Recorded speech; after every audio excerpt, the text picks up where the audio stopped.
나 혼자 하나님 앞에 예배 드리는 것도 참 좋지만 이렇게 같이 함께 공동체로 예배를 드릴 수 있는 누군가가 옆에 있어 준다는 게 얼마나 감사한 일인지 모르겠습니다. 자, 오늘 우리에게 주시는 하나님 말씀 같이 보겠습니다. 마가복음 2장입니다. 마가복음 2장 13절로 17절까지의 말씀을 우리 한 절씩 교독하겠습니다. 예수께서 다시 바닷가에 나가심에 큰 무리가 나왔거늘 예수께서 그들을 가르치시니라.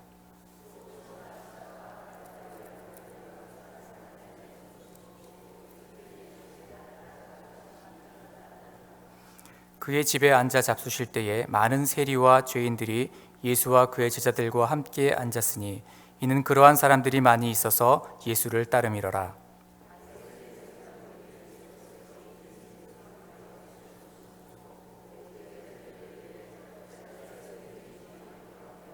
함께 읽겠습니다. 예수께서 들으시고 그들에게 이르시되 건강한 자에게는 의사가 쓸데없고 병든 자에게라야 쓸데있느니라. 나는 의인을 부르러 온 것이 아니요 죄인을 부르러 왔노라 하시니라. 아멘. 사물이 거울에 보이는 것보다 가까이 있음. 여러분 어디서 보신 기억이 있으시죠? 어디에 써 있는 글이죠? 그 자동차 사이드 미러에 보면은 이런 그 글귀가 적혀 있습니다. 사물이 거울에 보이는 것보다 가까이 있음. 이 사이드 미러는 운전자의 시야를 최대한 확보하기 위해서 오목 렌즈를 사용을 합니다. 그런데 이 오목 렌즈는 시야가 넓어지는 그런 장점이 있는 반면에 사물이 멀리 있게 보이는 그런 착시 현상을 가지고 오는 그런 또 단점이 있습니다. 그래서 사이드 미러로 보면 자동차나 물체나 사람들이 멀리 있는 것처럼 보여도 실제는 가까이 있기 때문에 사고를 방지하기 위해서 자동차를 만들 때 그렇게 사물이 거울에 보이는 것보다 가까이 있음 이렇게 써서 자동차를 판매를 하고 있죠. 거울로 보는 것, 우리의 감각으로 느끼는 것, 그것이 전부가 아니라는 것입니다. 이와 마찬가지로 우리가 살아가다 이렇게 보면은 보이는 것보다, 우리가 알고 있던 것보다, 그리고 듣던 것보다, 알려진 것보다 실제는 너무나도 다른 그런 경우가 종종 있습니다. 그래서 우리는 살아가면서 불필요한 오해를 하기도 하고 오해를 받기도 하고 또 어떤 일들에 대해서 잘못된 해석을 하기도 하고 편견을 갖기도 합니다. 우리의 눈이 착시 현상을 일으키는 것처럼 우리의 믿음의 눈도 착각을 일으킬 때가 있습니다. 사물이 거울에 보이는 것보다 가까이 있음. 이것을 이렇게 적용해 볼 수 있습니다. 주님은 당신이 생각하는 것보다 훨씬 더 가까이 있음. 여러분, 우리는 하나님에 대해서 잘 알지 못하기 때문에 때로는 하나님을 오해할 때가 있습니다. 하나님을 멀리 계신 분으로, 전지전능하시며 사랑과 자비가 풍성하시고 우리의 찬양과 영광을 받기에, 경배를 받기에 합당하신 분, 만왕의 왕이신 분, 그러한 분이지만 그렇기 때문에 함부로 범접할 수 없는 그런 어려운 분으로, 멀리 있는 분으로 그렇게 오해를 하기도 합니다. 너무 높은 분이시기 때문에 나 같은 사람에게, 나같이 하찮은 사람에게 시간을 내어주실 수 없는 분으로, 위대하고 큰 일들, 국가를 움직이고 민족을 움직이고 하나님 나라를 위해서 큰 일들을 하시는 분이시지 보잘것없는 나에게는 별로 관심이 없으신 분, 아브라함의 하나님이요 이삭의 하나님이요 야곱의 하나님이지만 그들의 하나님일 뿐 내게는 너무나 먼 분으로 그렇게 느껴지기도 합니다.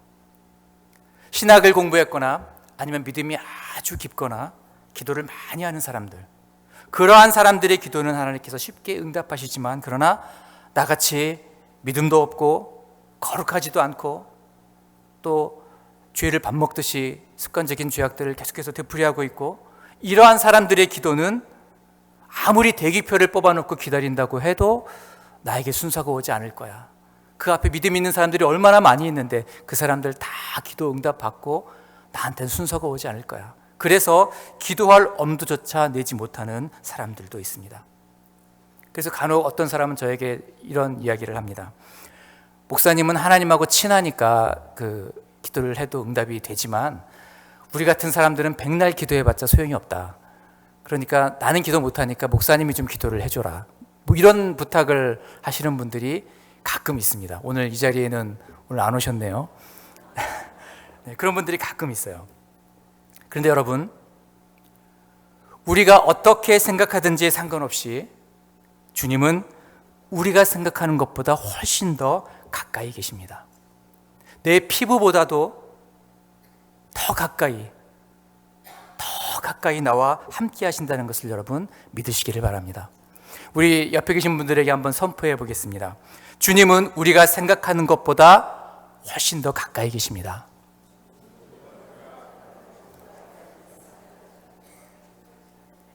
믿으시기 바랍니다. 오늘 본문에서도 이러한 오해를 받고 계시는 주님을 볼 수가 있습니다.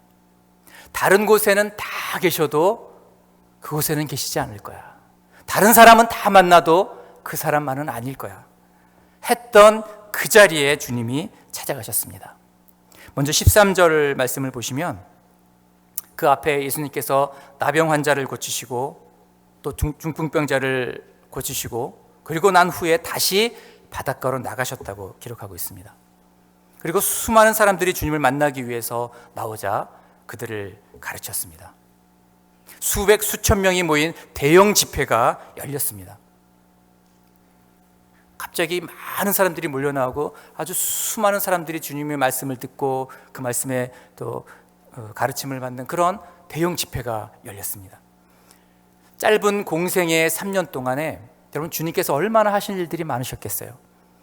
그런데 이 짧은 공생의 이 3년 동안 보다 더 많은 사람들에게 하나님의 나라의 복음을 전파하기 위해서는 이렇게 몇천 명씩 모이는 수백 명, 수천 명씩 모이는 이런 대형 집회를 수시로 여는 것이 더 효과적일 것입니다.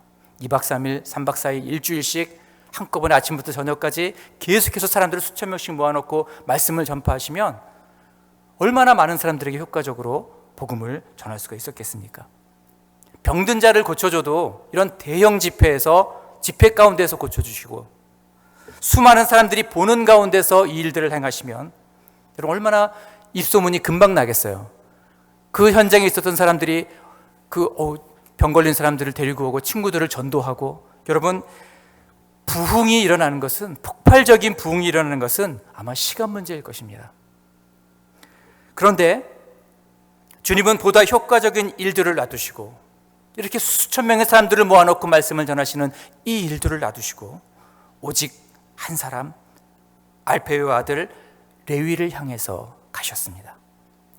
14절 말씀에 또 지나가시다가 알페오의 아들 레위가 세간에 앉아있는 것을 보시고 여러분 마태복음에 의하면 그 사람의 다른 이름은 마태였습니다.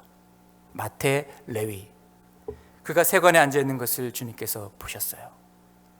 예수님께서 그를 보셨을 때 그는 세관에 앉아서 세금을 받고 있는 그런 사람이었습니다. 여러분 지금 이 세관은 가버나움에 있는 세관을 말하는데요, 당시 가버나움은 교통의 요충지였습니다. 그래서 남과 북으로 동과 서로 지나가기 위해서 반드시 이 가버나움을 지나야 하는 아주 교통의 요충지였어요. 그래서 수많은 국제 상인들이 이곳을 통과해야만 했습니다.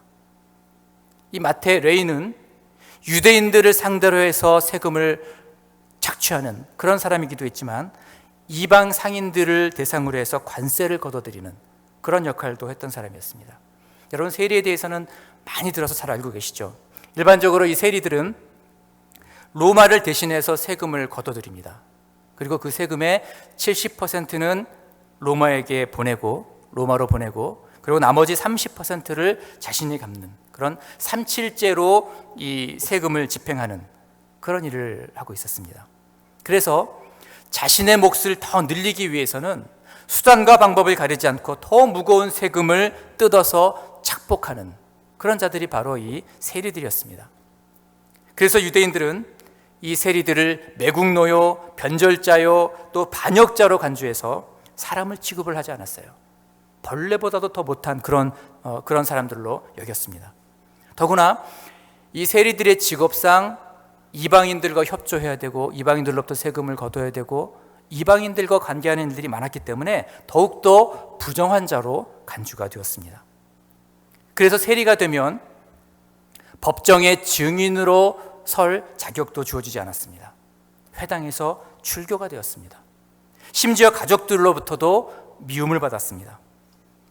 일반 사람들이 이 세리를 속이는 것은 죄에 속하지 않았습니다. 그것은 죄가 아니었어요. 세리를 속하는 것은 죄도 아니었어요.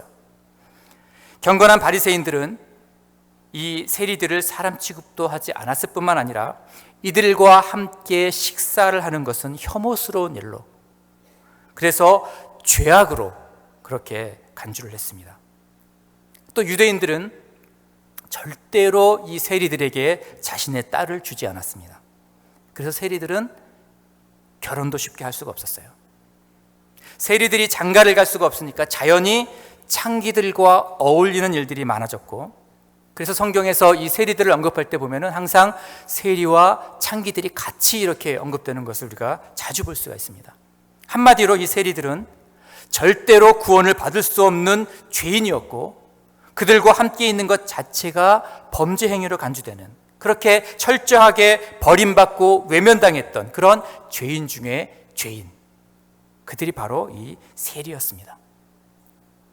그런데 여러분, 우리 주님께서 보다 효과적인 그 대형 집회를 다 내려놓으시고 더 많은 사람들에게 복음을 전할 수 있는 기회를 내려놓으시고 죄악의 현장인 이 세간에 앉아있는 세리 레위, 이 한 사람을 찾아가신 것입니다. 여러분, 우리 하나님은 한 민족 전체의 하나님이시고 한 공동체의 하나님이시기도 하지만 또한 한 사람의 하나님이신 것을 여러분 기억하시길 바랍니다.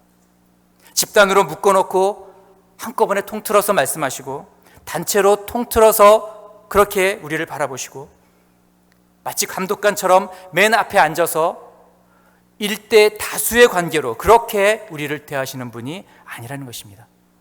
수많은 무리를 버려두고서라도 연약한 나를 찾아오시는 분이 바로 우리 하나님이십니다.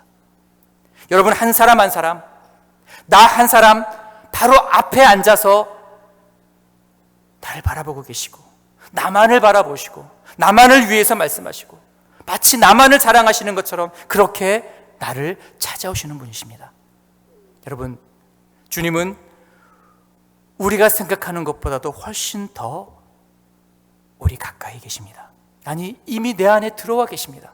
주님이 이미 내 안에 들어오셔서 나와 함께하고 계십니다. 여러분, 오늘 그 주님을 경험하시기를 바랍니다. 다른 사람을 위한 하나님이 아니라 나를 위한 하나님, 나만을 위한 하나님, 나만을 바라보시는 하나님, 나만을 바라보시면서 그 사랑을 이기지 못하시는 그 하나님, 그 하나님을, 내 안에 찾아오신 그 주님을 인격적으로 만나고 그 하나님의 손길을 느끼시는 여러분들이 되시기를 주님의 이름으로 축복합니다. 다른 사람들은 다 찾아가도 결코 이 사람은 아닐 거라고 생각했던 바로 그 한 사람, 주님은 레위가 쇠간에 앉아있는 것을 보셨습니다. 여러분, 일반적으로 이 히브리어나 헬라어 그 단어를 보면 그 단어 하나에 여러 가지 의미가 함축되어져 있는 것을 볼 수가 있는데요, 그 여러 가지 의미들이 따로따로 떨어져 있는 것이 아니라 다 연관이 돼 있어요. 다른 여러 가지 단어의 의미들이 있지만 결국은 그 의미들이 다 이렇게 연결되는 그런 부분들이 있다고 하는 것이죠. 주님께서 레위를 보셨다고 하셨는데 여기에 보다라고 하는 헬라어 에이도라고 하는 그런 단어를 보면 보다, 알다, 경험하다, 이런 뜻을 가지고 있습니다. 여러분, 주님께서 레위를 보셨는데 그냥 마치 길거리 캐스팅하는 것처럼 지나가시다가 우연히 이렇게 보신 것이 아니라는 거예요. 스쳐 지나가듯이 그렇게 레위를 보신 것이 아니라는 것입니다. 이미 알고 계셨대요. 레위가 어떤 사람인지 이미 알고 계셨다는 거예요.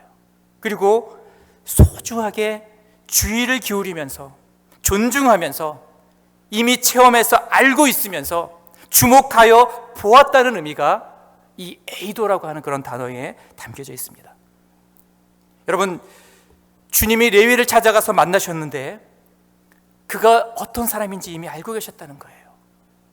그 사회에서 어떤 취급을 받고 있었는지, 그의 영적 상태가 어땠는지, 도덕적으로 심리적으로 어떤 상태에 있었는지 다 알고 계셨고, 그리고 주님이 그를 찾아가셔서 그에게 먼저 말을 건네셨습니다.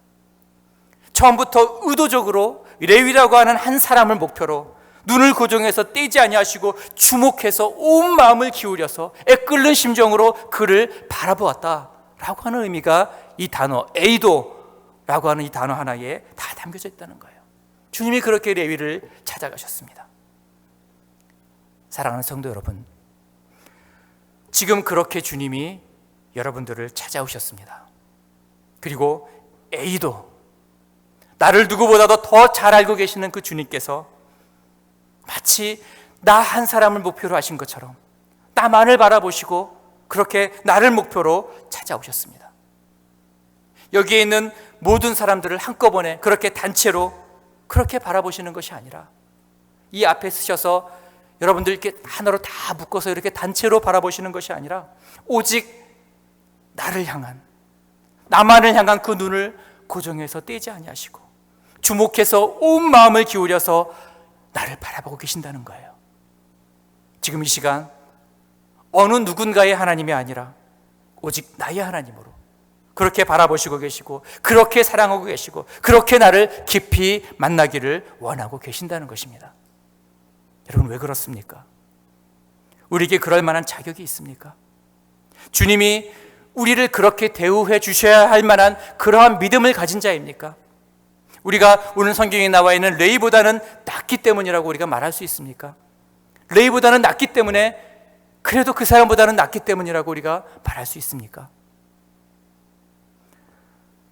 오늘 주님은 어느 누구도 상정해 주지 않았던 레위를 찾아가셨고, 그리고 주목하여 그를 보셨고, 그리고 나를 따르라 그렇게 불러주셨습니다. 단순히 일회적으로 일시적으로 그냥 한번 쫓아오라는 것이 아니었다는 거예요. 지속적으로 계속된 추종을 의미하고 있습니다. 그를 제자로 부르신 것입니다. 한번 만나주겠다는 것이 아니라 계속해서 나를 따라와라, 내가 너를 제자로 삼겠다, 내가 너를 불러서 나의 제자로 삼겠다, 그렇게 말씀하시는 거예요. 그리고 그의 집에 찾아가셔서 그와 함께 식사를 하셨습니다. 여러분, 아무런 조건이 없었어요. 일방적으로 찾아가셨어요. 일방적으로 말씀하셨어요. 일방적으로 그와 함께 식사를 나누셨어요. 여러분, 이 유대 사회에서 함께 식사를 한다는 것은 아주 깊은 의미가 담겨져 있습니다. 아무나 식사하지 않아요. 상호간에 식사를 나누고 있는, 같이 한 식탁에 앉아있는 그 사람과 평화와 사랑이 있고 언약 공동체임을 확인하는, 그만큼 우리가 서로 하나가 되었다는 것을 의미하는, 서로 신뢰할 수 있는 관계가 되었다는 것을 의미하는 그런 행위입니다. 그래서 결코 종들은 주인의 상에서 식사를 할 수가 없었어요. 또 구약에서도 왕의 식탁에 아무나 앉아서 식사할 수 없었습니다. 왕의 식탁에 앉아서 식사하는 것은 엄청난 영광을 의미하는 것이었어요. 그래서 왕과 언약을 맺었다는 것, 이제 너는 왕과 함께 식사를 해도 손색이 없는 그런 삶이라는 것을 의미하고 있습니다. 함께 식사를 한다는 것, 유대 사회에서 함께 식사를 한다는 것은 아주 깊은 의미가 담겨 있다는 거예요. 그런데 주님은 결코 상종을 해서는 안 되는 세리 레위와 함께 식사를 하셨습니다. 스스로 주님께 나갈 자격도 없고 용기도 없었고, 주님도 그를 불러서 제자로 삼을 만한 그 어떤 이유도 없는 그러한 자였는데, 주님은 레위를 일방적으로 부르셨을 뿐만 아니라 그와 함께 식탁에 앉으셨고, 그를 주님과 함께 식탁에 나눌 자로 세워주시고 인정해 주시고 새롭게 하시고, 그렇게 주님 자신을 그에게 내어주셨던 것입니다. 왜 그렇습니까? 왜 주님께서 지금 레위를 찾아가서 아무런 자격이 없는 레위에게 그렇게 자신을 내어주고 계십니까? 17절 말씀을 우리 함께 읽겠습니다. 예수께서 들으시고 그들에게 이르시되 건강한 자에게는 의사가 쓸데없고 병든 자에게라야 쓸데있느니라. 나는 의인을 부르러 온 것이 아니요 죄인을 부르러 왔노라 하시니라. 다시 한번 읽겠습니다. 다시 한번 시작. 예수께서 들으시고 그들에게 이르시되 건강한 자에게는 의사가 쓸데없고 병든 자에게라야 쓸데있느니라. 나는 의인을 부르러 온 것이 아니요 죄인을 부르러 왔노라 하시니라. 아멘. 여러분, 아마 오늘 본문에 나와 있지는 않지만 레위 자신도 아마 이렇게 묻고 싶은 심정이었을 것입니다. 주님, 저는 세리인데요, 저는 아직 해결하지 못한 죄가 많이 있어요. 주님, 돈으로 해결할 수 없고 그 어떤 것으로도 채울 수 없는 공허함이 나한테 있어요. 주님, 저는 민족을 배반한 자라고 하는 그런 저를 짓누르는 죄책감이 있어요. 주님, 저는 가족들조차도 저를 미워했어요. 가족들조차도 저를 미워해서 다 떠나버렸어요. 주님, 저를 제자로 부를 만한 그런 자격이 저에게 없잖아요. 여러분, 어쩌면 레위는 이렇게 주님께 묻고 싶었을 것입니다. 그런데 주님은 네가 말한 대로 그렇기 때문에 너는 어느 누구보다도 내가 필요하단다. 너는 사랑을 잃어버렸기 때문에 나의 사랑이 필요하단다. 그 어느 것으로도 너의 목마름을 채울 수 없기 때문에 너는 내가 주는 생수가 필요하단다.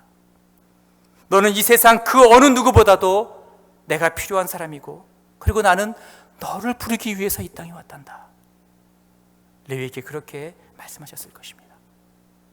또 예수님을 비난하는 바리새인과 서기관들을 향해서도 스스로 건강하다고 생각하는 사람은 의사가 필요가 없고 의사를 만나려고 하지도 않지만, 그러나 병든 사람만이, 병에 걸려서 신음하는 사람만이 의사가 필요한 사람이다 말씀하십니다. 여러분, 병든 자가 의사를 만나기 위해서 그 병을 다 치료받을 때까지 기다렸다가 그런 다음에 의사를 만나는 사람은 없죠. 병 때문에 의사를 만나는 거죠. 병의 문제를 다 해결하고 치유를 다 받고 건강해진 다음에 그 다음에 의사를 찾아간다면 그것은 뭔가 잘못된 것이죠.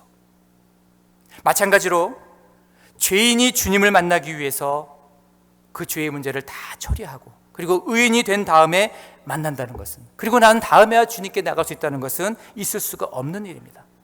불가능한 일이에요. 모든 사람이 죄를 범하였다고 말씀하셨고, 그래서 의인은 없되 하나도 없다고 말씀하셨는데, 이 세상에 그 어느 누구도 스스로 죄의 문제를 해결하고 주님께 나아갈 수 있는 자가 단 한 사람도 없다고 하는 것이죠. 이건 불가능한 일이에요. 주님은 스스로 죄의 구덩이에서 헤쳐나올 수 없는 우리들을 위해서, 저와 여러분들을 위해서 이 땅에 오신 것입니다.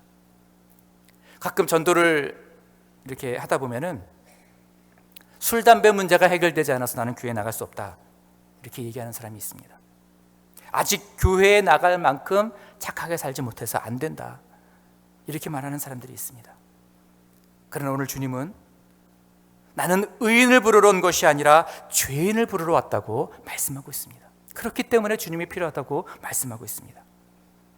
또 어떤 성도님들은 교회에 다니면서 나는 정말 열심히 믿고 싶지만 잘 안 되고 더 성숙한 믿음을 가져야 되는데 여전히 부족하고, 남들은 기도도 잘하는 것 같고 성경도 많이 하는 것 같고 봉사도 많이 하고 헌신도 많이 하고 정말 믿음 생활 잘하는 것 같은데, 그런데 비교해 보면 나는 여전히 부족하고, 그래서 그런 자신 때문에 스스로 자책하고 점점 더 무기력해진다고 이야기하는 사람들이 있습니다. 또 어떤 사람들은 습관적인 죄악 때문에 내가 회개도 해봤고 다 해봤는데 내가 염치가 있지 어떻게 또 내 주님께 나갈 수 있겠나, 나라도 나를 용서할 수 없는데 어떻게 내가 또 주님 앞에 나가서 또 용서를 구할 수 있겠나, 이렇게 이야기하는 사람이 있습니다. 난 주님께 나갈 수가 없다고, 주님도 내 기도는 들어주시지 않을 거라고 이렇게 이야기하는 사람이 있습니다. 그런데 오늘 주님이 말씀하십니다. 그렇기 때문에 내가 필요하단다. 나는 의인을 부르러 온 것이 아니라 연약한 자를 불러서 강하게 하려고, 부족한 자들을 불러서 풍요롭게 하려고, 죄인들을 불러서 거룩한 천국 백성을 만들려고, 그래서 하나님의 그 천국 식탁에 함께 앉는 자로 만들려고, 그래서 내가 왔단다. 오늘 주님이 이렇게 말씀하십니다. 사랑하는 성도 여러분, 오늘 이 시간 주님은 여러분 전체가 아닌 한 사람 한 사람을 주목하여 보십니다. 그리고 나를 회복시키시기를 원하세요. 그래서 주님의 식탁에 함께 앉자고 말씀하십니다. 열심히 기도하고 싶어도 입도 잘 떼지지가 않고, 말씀을 들어도 이해가 잘 되지도 않고, 믿고 싶지만 그러나 확신이 잘 생기지 않는 사람, 주님은 그 사람을 찾아서 오셨다고 말씀하십니다. 삶이 무기력하고 공허하고 삶의 의미를 잘 모르겠고 세월에 흘러 쫓겨서 여기까지 왔다고, 반복되는 그 일상적인 삶 속에서 지쳐있는 그런 사람들, 이제는 나는 숨 쉴 힘도 없다고, 그렇게 답답하고 그렇게 공허하고 목마른 그런 심령으로 이 자리에 나와 있는 사람들이 있다면, 그래서 너는 내가 필요하단다, 주님이 말씀하십니다. 여러분, 주님은 오늘 무리가 아닌 한 사람 한 사람 개인을 찾아오셨고, A도 나를 너무나도 잘 알고 계시고, 나의 영적인 상태가 어떠한지, 나의 심리적인 상태가 어떠한지, 내가 가지고 있는 문제가 무엇인지, 내가 무엇 때문에 아파하는지, 나의 가장 약점이 무엇인지, 내가 무엇 때문에 날마다 넘어지고 또 넘어지는지 주님이 나를 너무너무 잘 알고 계신다고 말씀하시고, 그러나 내가 너를 지켜보고 너를 주목하고 오직 너 한 사람을 목표로 내가 오늘 이곳에 찾아왔다고 그렇게 말씀하십니다. 그러면서 바로 너야말로 내가 가장 필요한 사람이다, 오늘 주님이 그렇게 우리에게 말씀하십니다. 오늘 그 주님을 만나고 여러분 그분 앞에 나가시기를 바랍니다. 오늘 이 밤에 우리가 함께 기도하며 나갈 때 여러분 그 주님 앞에 여러분 마음을 다 토해놓으시길 바랍니다. 이런 것까지 나 같은 사람이 주님 아니라고 말씀하십니다. 너 때문에 내가 왔다고, 연약하기 때문에, 그렇기 때문에 내가 필요하다고, 너의 그 연약함을 내가 담당해 주겠다고, 너를 강하게 붙들어 주겠다고, 너를 왕의 식탁에 앉게 해주겠다고 오늘 주님이 그렇게 말씀하십니다. 그렇게 찾아오시는 그 주님 앞에 내 마음을 열고 그 주님의 옷자락을 붙잡고, 주님, 나를 아시는 주님이 필요해요. 나를 만나주세요. 내 마음을 만져주세요. 하나님, 나를 불쌍히 여겨주세요. 오늘 이 레위처럼 나는 자격이 없지만 죄인을 부르러 오신 그 주님, 나를 부르러 오신 주님, 내가 그 주님 앞에 내 모든 것을 내려놓고 다시 한번 주님 앞에 서기를 원합니다. 우리 그러한 마음으로 오늘 이 시간에 주님 앞에 나갈 수 있기를 간절히 바랍니다. 우리 한번 그러한 마음으로 이 찬양을 부르기를 원하는데요, 하나님께서 나를 지으셨다고 말씀하십니다. 처음부터 나의 모든 삶은 내게 있었던 것이 아니라 주님께 있었다고, 주님의 손에 있었다고 말씀하고 계십니다. 아무도 나를 몰라줄지라도 주님은 나를 알고 계신다고, 내 이름을 알고 계신다고, 나를 태중에 짓기 전부터 나를 알고 계셨다고 주님 말씀하십니다. 그 주님께서 내가 오늘 너의 눈물을 닦아주겠다, 내가 너의 하나님이 되어주겠다, 오늘 내가 너만을 위해서 이 자리에 왔다 말씀하십니다. 우리 마음을 주님께 드리면서 이 찬양을